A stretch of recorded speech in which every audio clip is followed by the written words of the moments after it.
Katrín Oddsdóttir. Já, kæru vinir.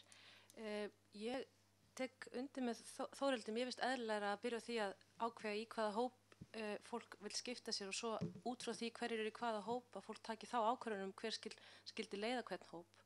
Mér finnst mjög skrítin þessi hugsun sem að Vilhjálmur lýsti með svona formönsku framar efni, að fólk vilji bara völd valdana vegna og því hvaða efnis nefnd það ætlar að starfa við. Mér finnst það ekki vera heilbreið leið til þess að líta á okkar starf, þannig ég myndi frekar kalla eftir því að við færum þá bara í þessa atkvæðagreiðslu ef þess þarf og greiddum bara atkvæði það hvora leiðin við ættum að velja, og þá erum við annars vegar að tala kannski leið A sem sú sem við höfum komið með kannski flesta inn á fundin í dag, að það myndi vera bara formanns kjör óháð nefndum, og svo leið B þá sem leiðin sem Þórhildur stingur upp á og fleiri, að við veljum fyrst einhvern meginn í nefndirnar og svo tökum við þá það eftir hverju verið formenn, en það ekkert eins og fram hefur komið í reglunum sem takmarkar það að við gerum þetta í þessari röð. Við erum ekki að brjóta gegn okkar starfsreglum á neitt hátt, og það nægt tilefni, þetta sem Dögg nefnir, að það verði einhvern veginn misrétti milli aðila út frá formannskjöri. Fyrst með nægt tilefni til þess að við endurskoðum reglurnar og gerum þetta með þessum hætti. Þetta þarf ekki að tefja fyrir okkur og við erum ekki að neitt nátt